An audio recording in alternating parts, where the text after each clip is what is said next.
e para nos ajudar a entender que momento é esse, mas mais do que isso, o que nos aguarda, né, e como o agronegócio está inserido nessas discussões, a gente conversa com o presidente da Berbigier, Sociedade de Advogados, doutor Eduardo Berbigier. É um prazer recebê-lo mais uma vez aqui no Bom Dia Agronegócio. Doutor Eduardo, seja bem-vindo, bom dia. Bom dia, Carla. É um prazer mais uma vez falar com o Bom Dia Agronegócio. Obrigado por Nós é que agradecemos pelo senhor você, né? aceitar o nosso convite. Para nós é importantíssimo ter a sua experiência para nos ajudar a entender que momento é esse da reforma tributária, um dos assuntos que domina o noticiário desde o início do ano. Como é que o senhor tem visto o caminhar desta reforma? Primeiro de uma forma mais ampla, depois a gente traz uma lupa voltada ao setor. Doutor Eduardo. Bom dia, Carla. É um prazer falar mais uma vez contigo e com os telespectadores e ouvintes do Bom Dia Agronegócio. Muito obrigado por mais esse convite. Bom, nós vemos com muita preocupação essa reforma tributária, né? Primeiro, porque ela é muito confusa. Eu costumo dizer, já disse isso aqui, que nós demos um. Nós não, né? A sociedade não tem culpa nenhuma disso, mas o Congresso, né, se outorgou e deu ao governo federal um cheque em branco, né, para fazer o que quiser. Essa emenda constitucional que foi aprovada para iniciar a reforma tributária, que estabeleceu as bases, ela é totalmente aberta, né? Então, o que nós vimos até agora, de início, é que nós vamos ter aumento de tributos, nós vemos aí uma certa ingenuidade dos parlamentares, não, porque eles sabem muito bem o que eles estão fazendo, mas de algumas lideranças empresariais dizendo que vão fazer o possível para ter redução de carga tributária. Isso não vai acontecer. Eu tenho dito, podem me cobrar isso, e a gente dá dados objetivos para mostrar que não tem como acontecer essa redução, principalmente no setor do agro. Então, nós vamos ter uma elevação de carga tributária, nós vamos ter setores muito penalizados, agronegócio, prestação de serviço, construção civil, dentre outros, né? Foram feitos aí vários estudos, uma consultoria muito séria aqui no Brasil, fez um estudo de fôlego com mais de 1.300 empresas, uma por uma, não foi uma amostragem, não foi um estudo leviano, e viu que 93% das empresas das quais ela atende, de vários segmentos, terão aumento de carga tributária. Essa regulamentação, na verdade, porque a emenda, o que o Congresso aprovou foi uma emenda constitucional com as bases. Agora, o Congresso diz que mais de 70 itens precisam de regulamentação. Pelo que nós vimos no escritório, são mais de 90, 95 que precisam de regulamentação. Não tem espaço para diminuição.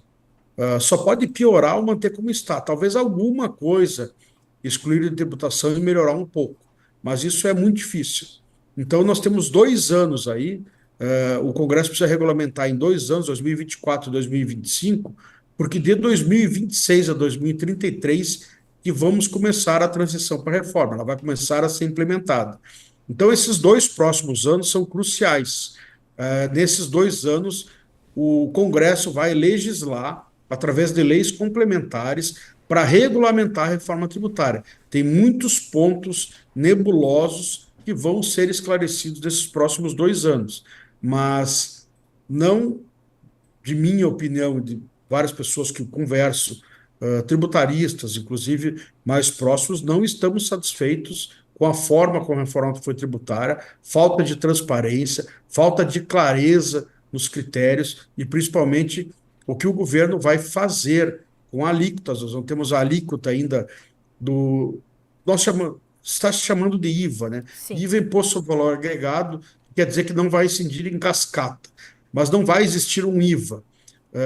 Basicamente, nós vamos substituir 5 tributos na parte federal, PIS, COFINS e IPI, pela CBS, que é a Contribuição sobre Bens e Serviços, da parte estadual e municipal, ICMS, que é estadual, e ISS, que é municipal, pelo IBS, Imposto sobre Bens e Serviços, e mais um terceiro, que é o IS, Imposto Seletivo, que é o chamado Imposto do Pecado, que vai incidir sobre bens nocivos à sociedade ou nocivos ao meio ambiente. está se falando só dos dois primeiros, CBS e IBS, uma alíquota de 27,5%. É a alíquota mais cara do IVA, vamos chamar esse conjunto de impostos, do mundo. A alíquota mais alta hoje é da Hungria, que é 27%. E tem mais o CBS ainda, que não tem critérios claros sobre o que vai incidir.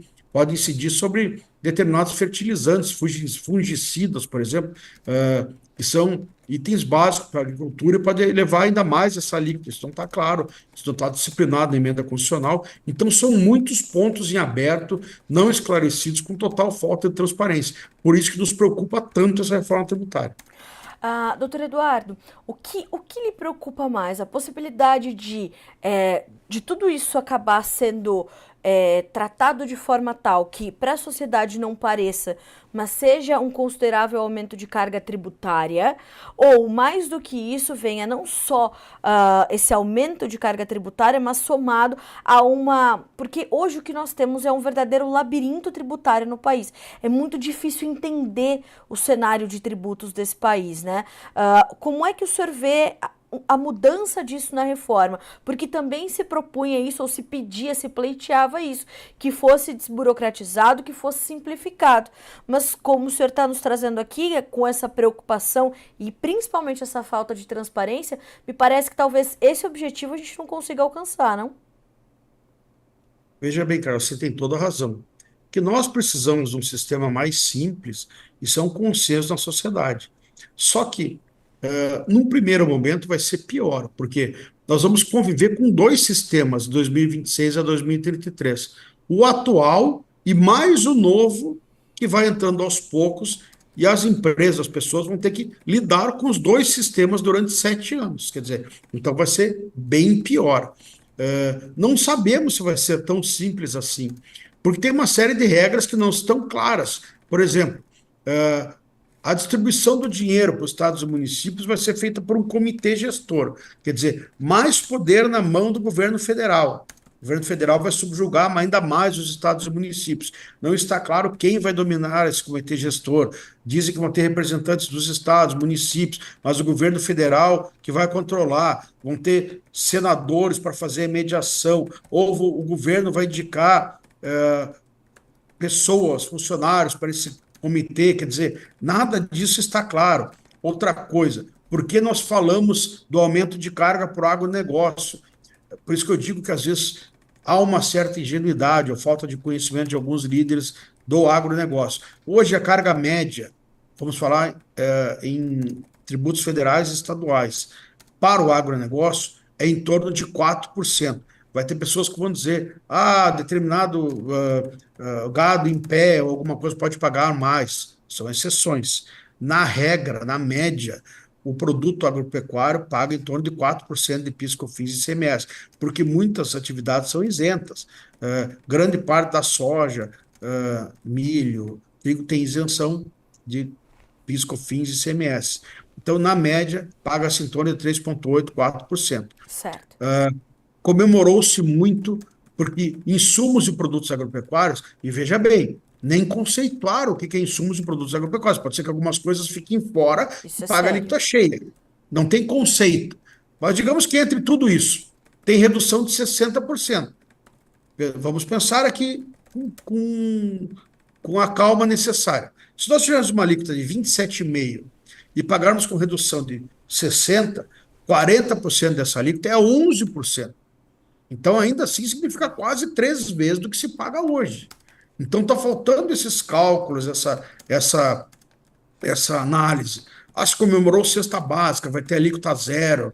O governo falou, peraí, cesta básica hoje, basicamente, em tudo é alíquota zero, suspensão, isenção, já não se paga. Então, vamos comemorar o que nós já temos. E outra, não está bem definido ainda os produtos que vão compor a cesta básica. Estão falando praticamente da parte federal, vai ter a cesta nacional e estadual. Tem estados que podem tributar. E hoje, praticamente todos os estados têm isenção. Pode ter tributação de IBS. Não decidiram os itens de cesta básica. Tem uma confusão. O governo colocou agora, teve um decreto recente, que colocaram até outros itens da cesta básica para as populações de mais alta renda. bacalhau, foie gras, que é isso? Colocar na cesta básica. E outros deixaram fora. Falaram, tem muitas contradições. Falaram de alimentos ultraprocessados, que tem mais de 5 itens, né, na sua composição. Então, quer dizer, café está na cesta básica, mas os cafés industrializados, tenho quase certeza que tem mais de 5 itens. Então, fica fora, fica dentro. O café tem que ser in natura para estar na cesta básica, e o café processado está fora, né? Então, quer dizer, é uma confusão, eles não sabem o que estão fazendo. Então, a gente está na mão de um Congresso que tem pouco conhecimento tributário, meia dúzia de pessoas ali manobrando como querem, defendendo os interesses do governo federal, que só quer aumentar a arrecadação. Cara, para você ter uma ideia, nesse ano, nós tivemos uma queda da atividade industrial de 1,6% em janeiro, e um aumento da arrecadação federal recorde de 6,67%. Uma queda da atividade industrial em fevereiro de 0,3% e um aumento da arrecadação federal de 12,3%. Um contramão do que o país está vivendo. Quedas de atividade produtiva e aumento recorde de arrecadação. Quer dizer, vai chegar um ponto que isso gera um caos, uma ruptura. As pessoas não vão mais aumentar pagar impostos. E o governo só fala em aumentar a arrecadação, precisa aumentar para zerar déficit. Quer dizer, quando nós vamos ouvir o governo falar em fazer a lição de casa, reduzir custos, Total, ajudar a aumentar, sim. né? Então é muito, muito sério, muito triste ver isso até. Sim, isso é completamente importante, até porque eu acho que pouquíssimas pessoas fizeram esse cálculo, doutor Eduardo. A gente está falando de uma possibilidade de IVA de 27,5%, um desconto de 60%, a gente vai passar até a carga média tributária para o agronegócio em 11%, e como o senhor pontuou, 3 vezes mais do que se paga hoje. E mais do que isso, quando se fala dessa isenção, né, de alguns setores, a gente precisa também considerar que o produtor paga também os seus tributos em outros elos ali no sistema produtivo. Quer dizer, todas essas discussões deveriam estar no Congresso, não estão, né? Como é que o senhor orientaria, portanto, os líderes do agro a participarem mais ativamente dessas discussões, para que não sejam depois pegos de calças curtas diante de aprovações de mudanças como estas, que podem impactar diretamente a produção de alimentos, fibras e energias desse país? Eu acho que existe muito assim, aqueles conceitos pré-formados, né? Os pré-conceitos. Não, eu não posso dar o braço a torcer porque eu apoiei a reforma tributária. Exato. Então, isso é o que vale, é desse jeito. A gente foi muito criticado, às vezes, por essas posições. Ah, vocês não querem a melhoria do Brasil? É tudo que nós queremos. Nós trabalhamos nessa área. Mas é o que eu digo sempre, quando a gente participa de debates, entrevistas, temos um programa também semanal que a gente discute isso. Então, venham discutir. Eu estou dando dados concretos. Estou mostrando a alíquota, como é hoje, como ficará. Por que que os parlamentares e líderes empresariais não discutem com base em fatos e dados? Então, fica muito assim, não é melhor para o Brasil. Eu discuti com um dos principais articuladores da reforma, não sabia responder. Então, por que que não vem discutir? Olha, eu estou lhe dando um dado concreto, que vai para tanto ali, que atualmente é tanto. Por que que a gente não discute em cima disso? Não, nós sabemos o que é melhor, é aquela coisa assim, tem 50 parlamentares lá, os ministros, é meio assim, paguem os impostos, fiquem quietos, que a gente sabe o que é melhor para todo mundo. Não é assim. Então, o que que eu recomendaria para os líderes empresariais, alguns parlamentares? Levem isso à discussão com seriedade. Não se fechem lá nas, na obscuridade de Brasília, nas salas, e decidam o que é melhor para a população inteira. Vocês não têm condições disso e nem capacidade para isso. Vocês não estão menosprezando ninguém. Ninguém, 10 pessoas não conseguem decidir o que é melhor para o Brasil em lugar nenhum. Nem nós aqui, nem eles lá. Precisa muito debate. Então, levar isso a debate antes de aprovar as leis complementares. Discutir com a sociedade. Ó, nós estamos mostrando aqui que vai triplicar a carga do agro, não tem condições de absorver isso. Qual a alternativa? Debater isso seriamente. Não simplesmente meia dúzia se fecharem, fazer a legislação da maneira que querem e simplesmente colocar lá para outros 500 que não sabem nem do que estão falando, aprovarem da maneira como vem pronta. Então, eu acho que os líderes empresariais têm que se preocupar mais com isso. A maioria não viu esses números. Quando a gente mostra, mas é isso mesmo? Claro, o senhor tem que ler a emenda constitucional. Mas a gente já tem um desconto de 60. Sim, mas atualmente o senhor tem de 95, 90. Entendeu? Então, eu acho que precisa ter uma discussão mais séria em cima de números, de fatos concretos, porque nós temos só esses 2 anos para não ficar pior do que já está. Depois, como eu digo para clientes nossos, a gente atende grandes produtores e agroindústrias, às vezes eles ficam chateados. Eu digo, depois não adianta chorar o leite derramado, Sim. sentar e reclamar do governo. Tem que agir enquanto ainda há alguma possibilidade de mudar alguma coisa. Depois é cumprir. Ir para os tribunais que estão muito afinados com o governo, infelizmente, os tribunais agem cada vez mais politicamente, dando respaldo para o governo para arrecadação cada vez maior. Então não adianta sentar depois dizer que o Supremo é isso, é aquilo. Claro, o Supremo está agindo erroneamente em várias situações, mas vai continuar agindo. Não adianta querer mudar, querer pedir impeachment de ministro, não vai acontecer nunca. Então, é sentar e se mobilizar agora, tentar corrigir algumas distorções na legislação e fazer valer o seu direito. Depois é pagar e não tem muito jeito. Claro, buscar seus direitos juridicamente, administrativamente, tudo bem, mas é muito mais complicado do que agir agora. Sim. Doutor Eduardo, eu sei que o senhor está com o tempo bastante ajustado, mas eu vou só trazer a pergunta do Jonatas, que eu tenho certeza que é uma resposta curta. Ele diz o seguinte, ele lhe faz uma pergunta. De forma simplificada, esse processo quer dizer que todos os recolhimentos municipais e estaduais serão destinados à União e eles irão repassar? Podemos esperar isso num futuro próximo? Pergunta de Jonathan Freitas para o senhor. Jonathan, obrigado pela pergunta. Mais ou menos assim. Isso vai ser gradativamente a partir de 2026. Não é repassados para a União, vai ser criado um comitê gestor, um conselho, que a União vai ter muita influência sobre isso. Este conselho vai distribuir a arrecadação de acordo com os parâmetros que eles criarem. Isso vai ser decidido por lei complementar. Então, os recursos do IBS, que são basicamente dos estados e municípios, esse conselho vai decidir. Isso vai ser também de acordo com a participação que cada estado vai ter na arrecadação até 2026 de municípios. Por isso que os estados fizeram, já foi um efeito nefasto da reforma, fizeram aumentos de até 2,5% no ICMS agora. Então a reforma já está causando aumento de impostos. Então vai ser feito um rateio proporcional e daí o comitê gestor vai destinar. Então São Paulo tem X%, Rio de Janeiro tem X%, Paraná. Então esse comitê gestor, nós vamos saber das regras a partir de agora 2024, 2025, esse comitê que vai distribuir essa participação, mas a União vai ter peso maior, muito maior de todos, né, além do comitê, nesta distribuição. Então, por isso que se diz que os estados e municípios vão ficar ainda mais reféns da União Federal.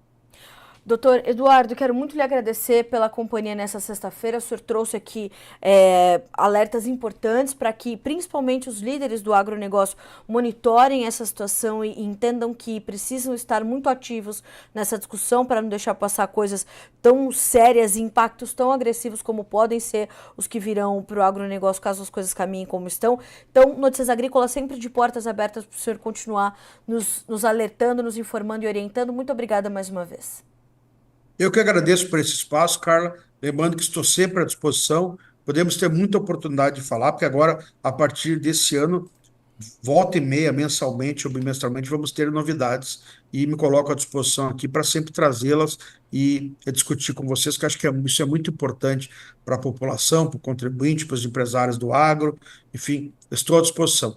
Muito obrigado. Tenham todos um ótimo final de semana.